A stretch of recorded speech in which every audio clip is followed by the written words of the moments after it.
ગામમાં એક ખૂબ જ ધનવાન શેઠ રહેતા હતા. શેઠના ઘરમાં ધંધાની કોઈ કમી નથી. કમી હતી તો બસ શેર માટીની. અને ધીરે ધીરે કર્મ અને પુણ્યના પ્રતાપે ભગવાને એ કમી પણ પૂરી કરી દીધી. શેઠના ઘરે સમય વીતતા બે જુડવા બાળકનો જન્મ થયો, એક દીકરી અને એક દીકરાનો. શેઠે બહુ લાડકોડથી પોતાની દીકરીનું નામ રૂપાળી પાડ્યું અને દીકરાનું નામ ગોપાલ રાખ્યું, કારણ કે દીકરી રૂપની મણી જેવી હતી અને દીકરો ભગવાન કૃષ્ણ જેવો તેજસ્વી હતો. જેમ જેમ સમય વીતતો ગયો એમ બંને ભાઈ બહેન મોટા થતા ગયા. શેઠે તેમના પાલન પોષણમાં કઈ પણ વાતની કમી નથી રહેવા દીધી. જ્યારે છોકરા મોટા થવા લાગ્યા ત્યારે શેઠને તેમના વિવાહની ચિંતા સતાવવા લાગી. એક દિવસ શેઠ પોતાના વેપાર ધંધાની વાત માટે બહાર ગામ ગયેલા હતા. ત્યારે એ શેઠ બીજા ગામે તેમનાથી પણ ધનવાન એક શેઠના ઘરે રોકાયા હતા. એ શેઠના ઘરે સાક્ષાત માતા લક્ષ્મીની કૃપા હતી, એટલે શેઠે ઉચિત સમયે ત્યાં એ ધનવાન શેઠના ઘરે પોતાની દીકરી રૂપાળીની સગાઈ કરી દીધી. આ દિવસ પછી ધામધૂમથી પોતાની લાડકવાઈ દીકરીના લગ્ન બાજુના ગામના શેઠના દીકરાના સાથે કરાવી નાખ્યા. રૂપાળીના સાસરામાં કઈ પણ વાતની કમી નથી. તેના ઘરે મોટી હવેલી હતી. ખેતરો તો એટલા હતા કે ગણ્યા ગણાય નહીં અને ઊભા રહીને નજર પહોંચે નહીં. વેપાર ધંધાની તો વાત જ નહીં. જમે તો સોનાની થાળીમાં અને સૂવે તોય સુવાળી પથારીમાં. મોઢાનું માગ્યું ખાઈ અને આંખોનું ગમ્યું પહેરે. રૂપાળીના તો બારે પોર સુખમાં વીતી રહ્યા હતા. શેઠ તો બહુ રાજી હતા કે પોતાની લાડકવાઈ દીકરીને આવું સાસરું મળ્યું છે. ભગવાનની કૃપાથી સુખ શાંતિથી દિવસો વીતી રહ્યા હતા. પણ એવામાં બન્યું એવું કે રૂપાળીના પિતા એટલે કે શેઠની તબિયત ખરાબ થવા લાગી. ઘણા બધા વેદ હકીમોને બતાવ્યું, પણ કઈ ઉપાય કારગર લાગે જ નહીં. ઘણા બધા ભગવાનની બાધા રાખી, પણ કઈ થયું નહીં. કહેવાય છે કે દિવસ હોય તો રાત થાય અને રાત હોય તો દિવસ થાય. એ જ રીતે શેઠનું સુખ પણ ગયું અને દુઃખના દિવસો શરૂ થયા, કારણ કે શેઠની બીમારીમાં એમની જમા પૂંજી ખર્ચાઈ ગઈ હતી. શેઠની પાસે હવે વેપાર ધંધો રહ્યો નહોતો. જે બધું હતું એ દવા દારૂમાં ખર્ચાઈ ગયું હતું. એક દિવસ શેઠે પોતાના દીકરા ગોપાલને બોલાવ્યો અને કહ્યું, દીકરા, મને લાગે છે કે હવે હું વધારે સમય સુધી આ દુનિયામાં રહી શકીશ નહીં. મારી છેલ્લી ઈચ્છા એ છે કે મારા મરતા પહેલા તું વિવાહ કરી લે, કારણ કે મરતા પહેલા હું મારી દીકરાની વહુને દેખવા માંગુ છું. શેઠની વાત સાંભળીને ગોપાળ બહુ દુઃખી થઈ ગયો અને એ કહેવા લાગ્યો કે પિતાજી, જ્યારે તમે સાજા સારા થઈ જશો ત્યારે જ હું વિવાહ કરીશ. ત્યારે શેઠે કહ્યું, ના દીકરા, તારે ટૂંક સમયમાં જ લગ્ન કરી લેવા જોઈએ. એક ગરીબ ઘરની છોકરી જોઈ ગોપાળે એની સાથે વિવાહ કરી લીધા. ગોપાળની પત્નીનું નામ રાધા હતું. રાધા બહુ સંસ્કારી અને ધર્મક્રમમાં સમજવા વાળી હતી. ગોપાલના લગ્ન પછી તરત શેઠનું મૃત્યુ થઈ ગયું. હવે તેમની પાસે જે કંઈ પણ ધન દોલત વધ્યું હતું એ શેઠના અંતિમ સંસ્કાર, બ્રાહ્મણ ભોજન અને ગાયોના દાન આપવામાં ખર્ચાઈ ગયું. શેઠનો છોકરો ગોપાળ અને રાધા બંને ખૂબ જ ગરીબીની હાલતમાં આવી ગયા હતા. પોતાની હવેલી તો વેચાઈ ગઈ હતી. એટલા માટે એ બંને ગામની બહાર એક ઘાસપૂસની ઝૂંપડી બનાવી એમાં રહેવા લાગ્યા. જેની આગળ પાછળ પેલા નોકર ચાકર ફરતા, જેનો એક હુકુમ સાંભળવા માટે નોકર હાથ બાંધીને ઊભા રહેતા, જે હંમેશા સોનાની થાળીમાં 56 ભોગ જમતો, એ ગોપાળ આજે બીજાના ઘરે મજૂરી કરી પોતાની પત્ની અને છોકરાઓનો રોટલો રળી રહ્યો હતો. જ્યારે આ વાત રૂપાળીને ખબર પડી કે પોતાનો ભાઈ સાવ ગરીબી હાલતમાં જીવી રહ્યો છે, બધી માલમૂડી વેચાઈ ગઈ છે અને હવે એક ઝૂંપડીમાં રહે છે અને લોકોના ઘરે ખેતરમાં મજૂરી કરી પોતાનું પેટ પાળે છે, તો રૂપાળીને પોતાના ભાઈ પ્રત્યે નફરત થવા લાગી. એ પોતાના સગા ભાઈથી ઘૃણા કરવા લાગી. એ વિચારવા લાગી કે એક ગરીબ મારો ભાઈ કેવી રીતે હોઈ શકે. રૂપાળીના સાસરામાં તો નોકર ચાકર એની આગળ પાછળ ફરતા હતા અને એનો ભાઈ ગરીબીમાં દિવસો વિતાવી રહ્યો હતો. ગોપાળ આખો દિવસ ખેડૂતોના ખેતરમાં કડી મજૂરી કરતો અને સાંજે જે કંઈ પણ પૈસા મળતા એમાંથી પોતાનો ગુજારો કરતો. ક્યારેક ગોપાળ વધારે કામ પણ કરતો જેનાથી એ પોતાના પરિવારનો ગુજારો સારી રીતે કરી શકે. જે દિવસે ગોપાળને કામ મળતું એ દિવસે ગોપાળના ઘરમાં ચૂલો સળગતો અને જે દિવસે એને મજૂરી ના મળતી એ દિવસે બધા ભૂખ્યા રહેતા. એના ઘરે ચૂલો પણ ન સળગતો. ગોપાળની પત્ની રાધા ભગવાન શંકરની પરમ ભક્ત હતી. તે ધર્મ કર્મમાં ખૂબ જ માનતી. ઘરની પરિસ્થિતિ ગમે તેવી હોય પણ એ ભગવાન શંકરની પૂજા અર્ચના કરવાનું ના ભૂલતી. રાધા દરરોજ સવારે વહેલી ઉઠી ભગવાન શંકરના મંદિરમાં જાતી.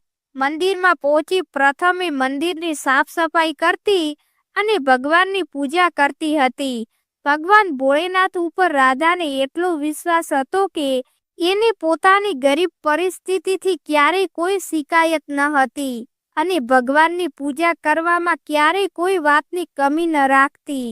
એટલા માટે જ રાધાના છોકરા ગરીબ પરિસ્થિતિમાં જીવી રહ્યા હતા પણ એ છોકરામાં બહુ સારા સંસ્કાર હતા. ગરીબ પરિસ્થિતિમાં રૂખું સૂકું ખાઈને પણ રાધા પોતાના પતિ ગોપાળ સાથે બહુ ખુશ રહેતી હતી. બીજી તરફ ગોપાળની બહેન રૂપાળીને પોતે અમીર છે એ વાતનો બહુ ઘમંડ હતો. એ જાણતી હતી કે અમારી પાસે અઢળક ધન છે.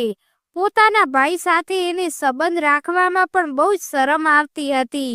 રૂપાળીને લાગી રહ્યું હતું કે મારો ભાઈ મારી સાથે ઉઠવા બેઠવા લાયક નથી. રૂપાળી પોતાના ભાઈના ઘરે ક્યારેય મળવા ન જતી અને ન તો ક્યારેય પોતાના ભાઈ ભાભીને પોતાના ઘરે તેડાવતી. એક વખતની વાત છે. રૂપાળીના ઘરમાં તેના નણંદના વિવાહ હતા. રૂપાળીએ બધા જ સગા સંબંધીઓને નોતરું આપ્યું પણ પોતાના ભાઈને ગરીબ જાણીને નોતરું ના આપ્યું. કહેવાય છે કે જે માણસ ગરીબ હોય એનું કોઈ સગું ન હોય અને જેની પાસે પૈસા હોય એના ઘણા બધા સગા પણ હોય.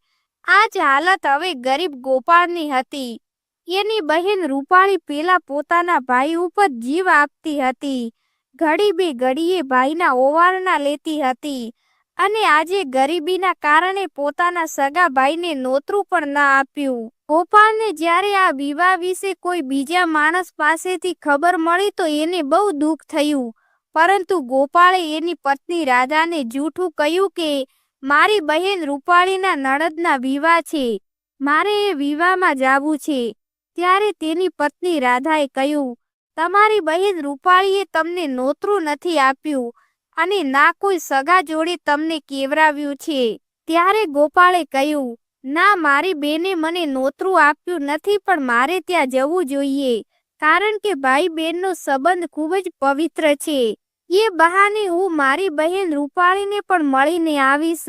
ગરીબ ગોપાળે પોતાની ક્ષમતા અનુસાર બહેન માટે એક જોડી કપડાં ખરીદ્યા અને બહેનના સાસરામાં જવા માટે ઘરેથી નીકળ્યો.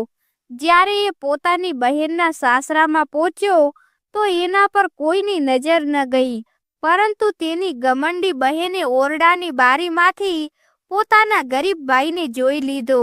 પોતાના ગરીબ ભાઈને જોઈ રૂપાળી વિચારવા લાગી કે મેં તો આ ગરીબને નોતરું પણ નહોતું આપ્યું તો પણ આ ગરીબ મારા સાસરામાં આવી ગયો છે.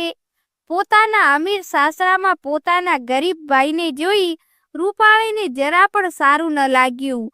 એ વિચારવા લાગી કે આ ગરીબને અહીં કોઈ જોશે અને એમને ખબર પડશે કે આ ગરીબ મારો ભાઈ છે તો મારી ખૂબ જ બદનામી થશે.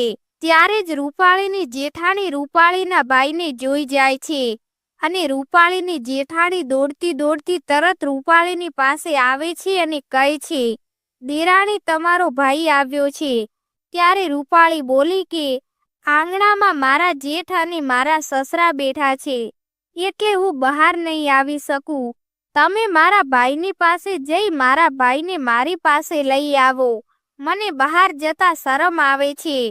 તમે મને એ જણાવો કે મારા ભાઈએ કેવા કપડાં પહેરેલા છે, તેની હાલત કેવી દેખાઈ રહી છે અને તે મારા માટે શું લઈને આવ્યો છે. ત્યારે જેઠાણી બોલી કે તમારા ભાઈ ગોપાલે બહુ જ જૂના અને ફાટેલા મેલા કપડાં પહેરીને આવ્યો છે. તેના કપડાં અને ધોતીમાં થીંગડા મારેલા છે. તેની હાથમાં એક થેલી છે. એ થેલી એટલી બધી મેલી છે કે એને જોઈને લાગે છે કે ખબર નહીં કે થેલીમાં શું ભરેલું હશે. આટલું સાંભળીને ઘમંડી રૂપાળીએ કહ્યું કે તમે જાઓ અને મારા ભાઈને ઘરની પાછળના દરવાજે લઈ આવો. રૂપાળીની જેઠાણી ગઈ અને ગોપાલને ઘરની પાછળના દરવાજાથી ઓરડામાં લઈ આવી. ભાઈ તો ઊભે રસ્તે આવતા એ જ વિચાર કરી રહ્યો હતો કે મારી બહેન રૂપાળીને મળવા જઈ રહ્યો છું. રૂપાળી જ્યારે મને જોશે તો એ હરખ ગેલી થઈ જશે. પણ પૈસાના ઘમંડમાં રૂપાળી તો આંધળી થઈ ગઈ હતી. એને પોતાના ભાઈની ભાવનાઓને સમજી જ નહીં. ગોપાળ ઓરડામાં આવી ગયો ત્યારે રૂપાળીએ તેને પાણીનું પણ ન પૂછ્યું, ના તો બેસવા માટે ખાટલો ડાળ્યો. બહેને ઘરના સમાચાર પણ ન પૂછ્યા. પોતાની સ્થિતિ કેવી છે, ભાભી છોકરા બધા કેવા છે, એ કંઈ પણ ન પૂછ્યું. ઉલટાનું રૂપાળીએ કહ્યું કે તને વિવાહમાં આવવા માટે કોણે નોતરું આપ્યું હતું? તું અહીંયા શું કામ આવ્યો છે? આમ કહીને પોતાના ભાઈને મેણા મારવા લાગી અને કહેવા લાગી કે તું આવી ગરીબીની હાલતમાં અહીં કેમ આવ્યો છે? તને કોઈ જોશે અને એને ખબર પડશે કે તું મારો ભાઈ છે તો મારી આબરૂ જાશે. તે મારી આબરૂ ઉપર આજે અહીં આવીને કલંક લગાવ્યું છે.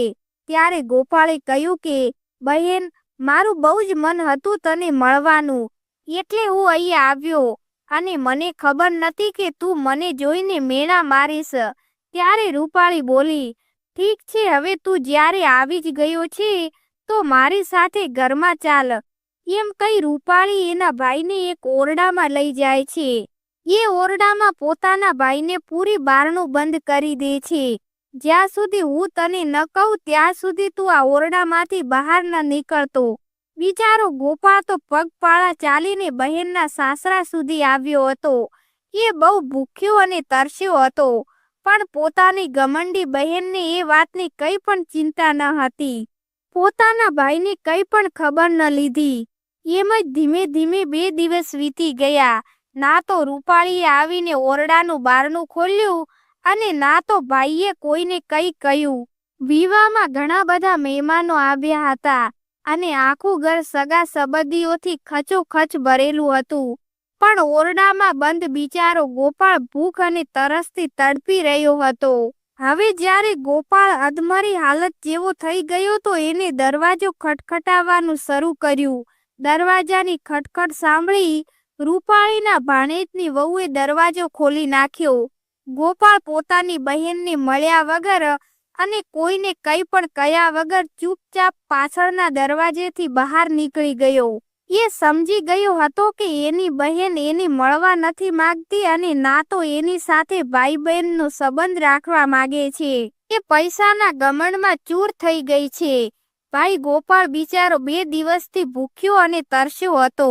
એ બહેનના ઘરથી નીકળી પોતાના ઘર તરફ ચાલી નીકળ્યો.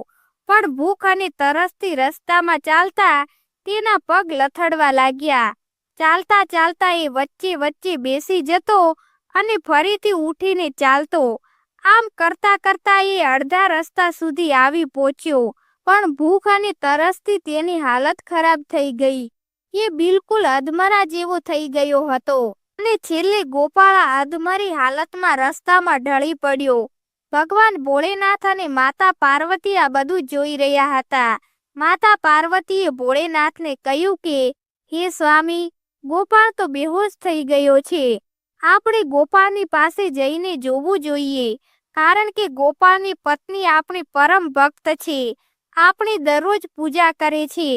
આપણી પૂજા કર્યા વગર ક્યારેય પણ એ ભોજન કરતી નથી. ગોપાળ પાણી વગર મરી જશે. આપણે ગોપાળની મદદ કરવી જોઈએ. જો આપણે એની મદદ નહીં કરીએ તો એના પ્રાણ નીકળી જશે. ભગવાન ભોળેનાથે કહ્યું કે દેવી, તમે ચિંતા મત કરો, આપણે તેની પાસે જઈએ. ભગવાન ભોળેનાથે તરત એક સાધુનું વેશ ધારણ કર્યું અને માતા પાર્વતીએ તરત જ એક ઘરડી ડોશીનું રૂપ ધારણ કર્યું અને બંને ગોપાળની પાસે ગયા. માતા પાર્વતી ગોપાળની પાસે બેસી તેના માથા ઉપર હાથ ફેરવવા લાગ્યા. માતા પાર્વતી પોતાના ખોળામાં ગોપાળનું માથું રાખી કહેવા લાગ્યા, બેટા આંખ ઉગાડ. ભગવાન ભોલેનાથ અને માતા પાર્વતીની કૃપાથી ગોપાળના શરીરમાં નવું તેજ પ્રગટ્યું અને તેને આંખ ખોલીને જોયું તો તેની પાસે એક ઘરડી ડોસી બેઠી છે. ત્યારે ગોપાળે કહ્યું, ડોસીમાં તમે કોણ છો? ત્યારે માતા પાર્વતીએ કહ્યું કે દીકરા, હું આ જંગલમાં રહું છું અને તને મૂર્છિત થઈ પડતા જોયો એટલે તારી મદદ કરવા માટે આવી ગઈ. તને શું થયું હતું? મને જણાવ દીકરા. આ સાંભળતા જ ગોપાળની આંખોમાં તો દડ દડ કરતા આંસુ વહેવા લાગ્યા. ગોપાળ એટલું બધું રડ્યો કે માતા પાર્વતીનો આખો ખોળો એના આંસુઓથી ભીંજાઈ ગયો. ત્યારે માતા પાર્વતીએ કહ્યું, દીકરા તને શું દુઃખ છે? ત્યારે ગોપાળે કહ્યું કે હું મારી બહેનને મળવા માટે ગયો હતો. અમે નાનપણમાં એકબીજા ઉપર જીવ આપતા હતા, પણ આજે મારી બહેન ધનવાન છે અને હું ગરીબ છું. પછી ગોપાળે બધી વાત માતા પાર્વતીને જણાવી અને એ ધ્રુસકે રડવા લાગ્યો. મારી બહેને મને મેણા માર્યા અને મારી સાથે એવો વર્તાવ કર્યો, એવો તો કોઈ દુશ્મન સાથે પણ ન કરે. મને 2 દિવસ સુધી ઓરડામાં પૂરી રાખ્યો અને ભોજન તો શું પણ પાણીનું પણ ન પૂછ્યું. હું જ્યારે ઘરે જઈશ ત્યારે મારી પત્ની અને મારા છોકરા મને પૂછશે કે તમારા બહેનના ઘરેથી તમને ઉપહારમાં શું વસ્તુ મળી છે, તો હું એમને શું જવાબ આપીશ? એ જ વિચારીને મારો જીવ જઈ રહ્યો છે. ત્યારે ડોશીના વેશમાં આવેલા માતા પાર્વતીએ કહ્યું, દીકરા તું જરા પણ ચિંતા ન કર.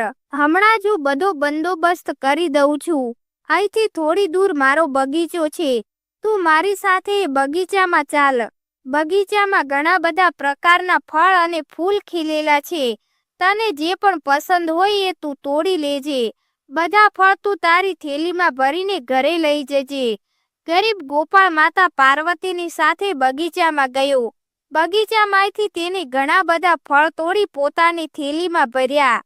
તરબૂચ અને કાકડી પણ બગીચામાં ઉગેલી હતી. એને તરબૂચ અને કાકડી પણ તોડી અને પોતાની થેલીમાં ભરી અને પછી એ પોતાના ઘર તરફ ચાલી નીકળ્યો. ચાલતા ચાલતા ઘણો સમય વીતી ગયો, કારણ કે રસ્તો ખૂબ જ લાંબો હતો. થોડા સમય પછી ગોપાળ પોતાના ઘરે પહોંચી જાય છે. રાધા અને તેના છોકરા ગોપાળના ઘરે આવેલો જોઈ તેની પાસે દોડીને જાય છે. છોકરા વિચારી રહ્યા છે કે પિતાજી ફઈના ઘરેથી કોઈક સારી વસ્તુ ખાવા માટે લઈને આવ્યા હશે, કારણ કે એમની પાસે હાથમાં જે થેલી હતી એ ભરેલી દેખાઈ રહી હતી. અમારી ફઈ તો એટલી બધી ધનવાન છે, એટલે જરૂરથી એને અમારા માટે મીઠાઈ અને સારા સારા કપડાં મોકલાવ્યા હશે. આમ વિચારી ગોપાલની આજુબાજુ વીંટોળાઈ જાય છે. રાધા પણ હાથમાં પાણીનો લોટો લઈને બહાર આવી અને ગોપાળને પૂછ્યું, નણદબાઈએ એવું તો શું આપ્યું છે કે આખી થેલી ભરેલી છે? બિચારો ગોપાળ પોતાની પત્નીને શું જવાબ આપે, એટલે એને કહ્યું કે જે કંઈ પણ છે એ બધું આ જ થેલીમાં છે. ગોપાળ થેલી મૂકીને ઘરની બહાર ચાલ્યો ગયો.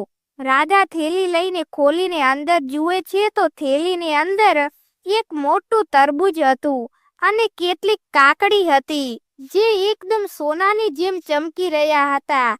આ જોઈને રાધા બહુ આશ્ચર્યમાં પડી જાય છે. એ વિચારે છે કે નણદબાઈએ તો બહુ વધારે ધન આપી દીધું છે. એમનાથી એમના ભાઈનું દુઃખ દેખાણું નહીં હોય. ગરીબીની હાલતમાં બહેન પોતાના ભાઈને જોઈ શકી નહીં હોય, એટલા માટે નણદે આટલું બધું ધન આપી દીધું છે. આમ વિચારી રાધા તરબૂચને કાપવા લાગી તો એ જોવે છે કે તરબૂચની અંદર જે બીજ હતા એની જગ્યા હીરા અને મોતી ભરેલા છે. રાધાએ પોતાના પતિ ગોપાલને કહ્યું કે નણદબાઈએ તમને શું આપી દીધું છે? ગોપાલ તો બિચારો એ વિચારીને દુઃખી હતો કે રાધા હમણાં પૂછશે કે બહેનના ઘરે મીઠાઈ બરફી પેડા લાવવાના બદલે તમે આ કાકડીને તરબૂચ લઈને આવ્યા. છતાં પણ ગોપાળે પૂછ્યું કે એવું તો શું મોકલી દીધું છે બહેને? ત્યારે રાધાએ કહ્યું કે જરૂર નણદબાઈને તમારી ઉપર દયા આવી ગઈ હશે. જુઓ તો ખરી, નણદબાઈએ કેટલું બધું ધન મોકલાવી દીધું છે. એટલું બધું ધન મોકલાવવાની શું જરૂર હતી? નક્કી એમને પોતાના ભત્રીજા અને ભાઈનું દુઃખ દેખાણું નહીં હોય. મારી નણદ કેટલી બધી સારી છે. એમને આપણી ગરીબી દૂર કરી દીધી છે. અને આમ જ ગોપાળ બહુ પૈસાવાળો બની ગયો. કેટલોય સમય વીતી ગયો, પણ ગોપાળે ક્યારેય પણ પોતાની પત્ની રાધાને એ વાત જણાવી નથી કે એ ધન પોતાની બહેન રૂપાળીએ નહોતું આપ્યું. એટલા માટે રાધાના મનમાં તો એમ જ હતું કે અમે આટલા ધનવાન નણદબાઈના લીધે જ થયા છીએ. પેલી બાજુ રાધાની નણદ રૂપાળી પૈસાના ઘમંડમાં આંધળી હતી. એને ક્યારેય પણ એ જાણવાની કોશિશ પણ નથી કરી કે મારો ભાઈ મને મળ્યા વગર મારા ઘરેથી કેમ જતો રહ્યો. હવે એની સ્થિતિ કેવી હશે? એ કેટલો દુઃખી થયો હશે. આ બાજુ એક દિવસ રાધાએ ગોપાળને કહ્યું કે આપણે તમારી બહેન રૂપાળીના લીધે જ સુખના દિવસો વિતાવી રહ્યા છીએ. તો તમે એક દિવસ રૂપાળીબાઈના ઘરે જાઓ અને એમને અહીં પિયરમાં તેડી લાવો. આપણે રૂપાળીબાઈને સારી રીતે સેવા ચાકરી કરશું તો એમને પણ સારું લાગશે. કારણ કે તમે રૂપાળીબાઈના ઘરે વિવાહમાં ગયા એના પછી રૂપાળીબાઈના આપણને કઈ સમાચાર પણ નથી અને આપણે એકબીજાને મળ્યા પણ નથી. ત્યારે ગોપાળે કહ્યું કે સારું, હું બહેનના સાસરામાં જઈ એને પિયરમાં તેડી લાવીશ. પેલા તો ગોપાળ ગરીબ હતો, પણ હવે એ સુખી હતો. એટલે એને નવા સારા કપડાં પહેર્યા અને રૂપાળી બહેન માટે સારા અને મોંઘા મોંઘા કપડાં ખરીદ્યા. બધું લઈ એ બહેનના સાસરા તરફ નીકળી ગયો. જ્યારે એ પોતાની બહેન રૂપાળીના ઘરે પહોંચ્યો તો રૂપાળીની દેરાણીએ ગોપાળને જોઈ લીધો અને એ તરત દૂરથી દોડતી રૂપાળી પાસે ગઈ અને પોતાની જેઠાણીને કહેવા લાગી કે જેઠાણીજી, તમારા ભાઈ આવ્યા છે. ત્યારે રૂપાળીએ પોતાની દેરાણીને પૂછ્યું કે મારો ભાઈ કેવી પરિસ્થિતિમાં આવ્યો છે, તેને કેવા કપડાં પહેર્યા છે. ત્યારે તેની દેરાણીએ કહ્યું કે તમારા ભાઈએ તો નવા મોંઘા રેશમી કપડાં પહેરીને આવ્યા છે અને સારા અને મોંઘા ઉપહાર પણ લઈને આવ્યા છે. જોવામાં તો એવા દેખાય છે કે એ કોઈ રાજા મહારાજા હોય. ત્યારે રૂપાળીએ કહ્યું કે હું હમણાં જ મારા ભાઈને મળવા જાઉં છું. ત્યારે તેની દેરાણીએ કહ્યું કે પણ દરવાજા પર તો તમારા જેઠ અને સસરો બેઠા છે. છતાં પણ રૂપાળી આંગણામાં આવી અને પોતાના ભાઈને ભાઈ ભાઈ કઈ ઘરની અંદર ઓરડામાં લઈ આવી. ત્યારે ગોપાલ વિચારવા લાગ્યો કે મારી બહેન કેટલી બદલાઈ ગઈ છે. ત્યારે મારી પાસે ધન નહોતું, હું ગરીબ હતો, ત્યારે મારી બહેને મારી સાથે કઈ સંબંધ નહોતો રાખ્યો. એને મને પાણીનું પણ નહોતું પૂછ્યું અને આજે મારી પાસે ધન દોલત છે તો મારી બેન મારું કેટલું સ્વાગત કરી રહી છે. પણ એ સમય ગોપાળે પોતાની બહેન રૂપાળીને કઈ ન કીધું. ગોપાળે પોતાની બહેનને કીધું કે હું તને તેડવા આવ્યો છું, તો થોડા દિવસ પિયરમાં રહેવા આવ. ત્યારે રૂપાળીએ કહ્યું કે હા ભાઈ, હું પણ ઘણા સમયથી મારા પિયરમાં નથી આવી. હું આવવા માટે તૈયાર છું. થોડીક જ વારમાં રૂપાળી પિયર જવા માટે તૈયાર થઈ ગઈ. જ્યારે રૂપાળી પોતાના ભાઈની સાથે એના ઘરે પહોંચી તો પોતાના ભાઈ ગોપાળનું ઘર પરિવાર તેની શાનો શોકત જોઈને તેની આંખો ફાટી જાય છે. તેની ભાભી રાધાએ રૂપાળીની ખૂબ સેવા ચાકરી કરી, કારણ કે એ તો એ જ વિચારતી હતી કે અમે આટલું સુખ રૂપાળીબાઈના લીધે જ ભોગવી રહ્યા છીએ. હલકે ને પલકે રાધા તો રૂપાળીની સેવામાં હાજર રહેતી, તેની દરેક ઈચ્છા પૂરી કરતી. તેની નણદ કહે કે મારે રેશમી સાડી ખરીદવી છે, મારે સોનાનો હાર જોઈએ છે, તો તરત રાધા ગોપાળ પાસેથી પૈસા લઈ તેની દરેક માગણીને પૂરી કરતી. રૂપાળી જ્યારે પોતાના સાસરે જવાની વાત પોતાની ભાભીને કરે છે ત્યારે ગોપાળે કહ્યું કે ઠીક છે, હું મારી બહેનને સાસરે મોકલી દઈશ, પણ એના પહેલા હું એક જોડી જૂતા બનાવવા માંગુ છું. એ જૂતા બની ગયા પછી જ હું મારી બહેનને સાસરે મોકલીશ. આટલું કહીને ગોપાલ એક મોચીની પાસે ગયો. તેને મોચીને કહ્યું કે ભાઈ, એક જોડી એવા જૂતા બનાવી દે જે બોલે. મોચીએ કહ્યું, ઠીક છે, હું બનાવી આપીશ, પણ બોલવાવાળા જૂતા બનાવવા માટે તમારે ઘણું બધું ધન આપવું પડશે અને બોલવાવાળા જૂતા બનાવવા માટે ઘણો બધો સમય પણ લાગશે. ગોપાળે કહ્યું કે ઠીક છે, હું તને સમય અને ધન બંને આપીશ. ત્યારે મોચીએ કહ્યું કે જૂતા પાસે તમે શું બોલાવવા માંગો છો? ત્યારે ગોપાળે મોચીને કહ્યું કે પ્રથમ વાત તો એ કે મનુષ્યએ હંમેશા ધ્યાનમાં રાખવું જોઈએ કે ગરીબીનું સૌથી મોટું કારણ તેની અજ્ઞાનતા છે. તેથી વ્યક્તિએ જ્ઞાનનું અધ્યયન કરવું જોઈએ. આ થકી તે ગરીબીને દૂર કરી સમૃદ્ધ બની શકે. બીજી વાત એ છે કે જે વ્યક્તિ સમયની રાહ જોઈને બેસી રહે છે તે હંમેશા ગરીબ રહે છે, કારણ કે કર્મ કર્યા વગર કોઈનું નસીબ બદલી શકાતું નથી.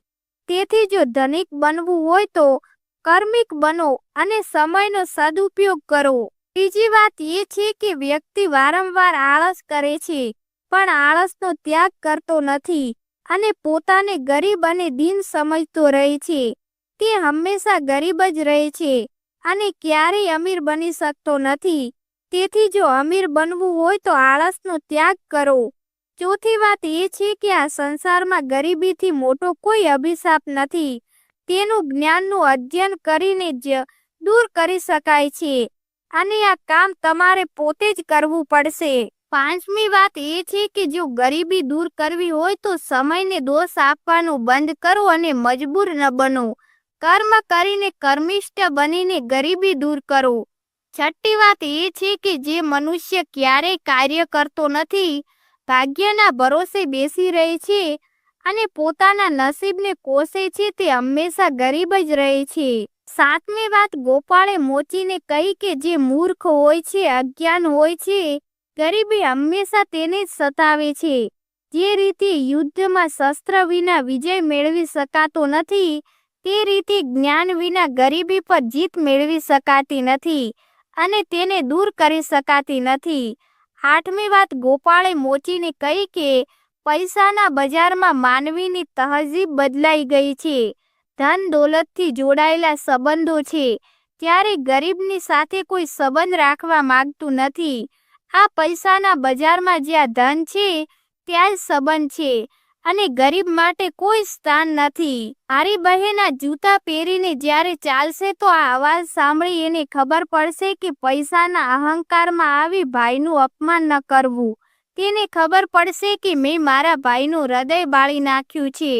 ગોપાળ પોતાના ઘરે આવી પોતાની બહેનને કહે છે કે બહેન, તારે હજી તો 2 દિવસ અહીં રોકાવું પડશે.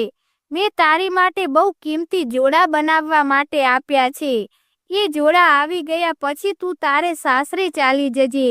રૂપાળીએ કહ્યું કે ઠીક છે ભાઈ, હું થોડા દિવસ રોકાઈને જઈશ.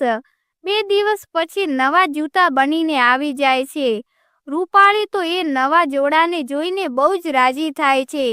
જોડાની ઉપર અલગ અલગ કલાકારી કરેલી હતી. તેની ઉપર ખૂબ સારી રીતે ભરત ગૂંથણનું કામ કરેલું હતું. જૂતા પર હીરા અને મોતી જડવામાં આવ્યા હતા, જે જોઈને તેની બહેન ખૂબ જ પ્રસન્ન થઈ. જ્યારે તે જૂતા પહેરે છે ત્યારે જૂતામાંથી અવાજ આવે છે. ગરીબનો કોઈ સંબંધ નથી હોતો, ગરીબનું કોઈ સગા નથી હોતા. બહેન ભાઈનો સંબંધ પણ અમીરી અને ગરીબીએ નક્કી કરે છે અને ગરીબ ભાઈને તો ભૂખ્યો તરસ્યો ઘરમાંથી બહાર કાઢવામાં આવે છે. હંમેશા જ્યારે રૂપાળી આ જૂતા પહેરે છે ત્યારે જૂતામાંથી આવું જ કહેવામાં આવે છે. જ્યારે રૂપાળી આ અવાજ સાંભળે છે ત્યારે તેને પોતાના કરેલા કર્મ પર ખૂબ જ શરમ આવે છે અને તે શરમના કારણે પાણી પાણી થઈ જાય છે. જૂતા અલગ અલગ પ્રકારની વાતો કરે છે. આ જૂતાની વાતો ગોપાળની પત્ની રાધાએ પણ સાંભળી. તે તેના